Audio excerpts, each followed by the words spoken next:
The inspiration to become a teacher came from my elementary school teachers. I had some of the most exciting teachers. I can still remember their names. I'm still friends with them and their families. They always did fun things at school for us. And that's what made me want to have fun for the rest of my life. Well, I became a teacher because I saw an opportunity to make a difference. One summer, I worked at the Helen Keller Deaf and Blind School in Talladega. And I started working with special ed students, providing respite care for parents during the summer. So that changed my whole outlook on what I wanted to do when I went to college, which at first, the theory was that I would be a journalist. And once I started working with those children and falling in love with those children and with their parents, that made me change my whole perspective of what I wanted to be when I grew up. I knew that I always wanted to be a teacher, but I think the Lord really confirmed that for me when I was 18 years old. I took a trip to Africa, and while there, I was able to work with a group of first graders at a school, and I knew then that I wanted to be a teacher. I always loved children, and I just want to inspire a new generation. And as teachers, we're a lot of things. We're nurses, we're counselors, we're doctors. We're just a lot of things to a lot of people. And as teachers, you'll see that you have to wear different hats. You're gonna see kids reach their fullest potential. You're gonna watch them fly. And then years later, you'll see them making millions of dollars. And you know that you had a hand in that. Because one of the best things that has happened to me as a teacher is to see there's one particular student that I actually taught in kindergarten, had the opportunity to teach him again in middle school when he was in 6th grade. He needed a lot of extra support, and watching him from kindergarten all the way through 6th grade, and now I get to watch him as a professional in our own community today. He is a phenomenal person, a positive impact again on our children in our system now, and it's such a success story. I feel like I get more out of it than my students do sometimes. I feel like they teach me even more than I teach them. I get a great deal of benefit from them igniting me again. I feel like I learn a lot from their enthusiasm. Seeing them grow is one thing, but watching it as it happens, it's like you see a little bit every day, and then you stop back a week or two later and you think where they were and how far they've come. And that gets me excited and excited for the children. They have their parents, they have things in their background at home and at school and church and all those kinds of things, but when they really need a teacher, that's the best enjoyment that you get out of it, is knowing that you're needed by that child.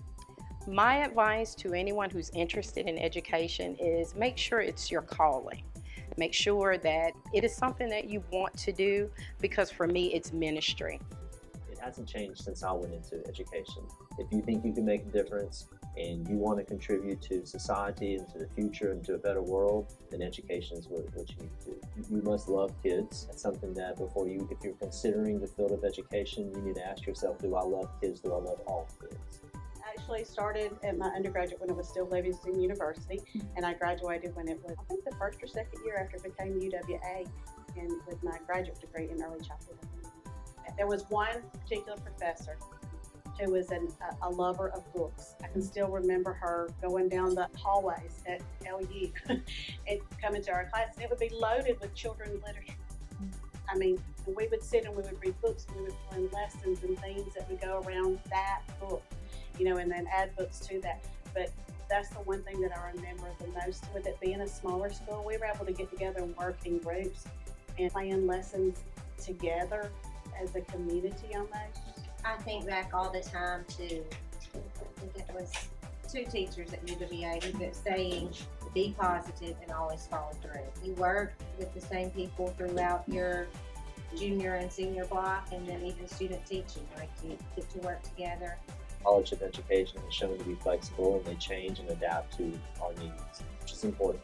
In some of the larger colleges around the state, it might be hard to get them to adapt to something that's specific. I just am excited on the path that the University of West Alabama is going in teacher education. Advice I could give a first-year teacher would probably be just to take it one day at a time. It's very overwhelming, especially in the beginning. You're not going to get everything right. Every year is a new experience. There's always room to grow and learn. Be flexible.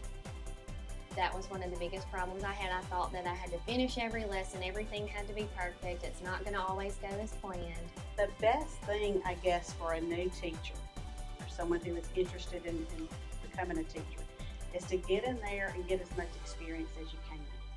Get in there and be involved with everything with children that you can, so that you can learn as much as you can about a child.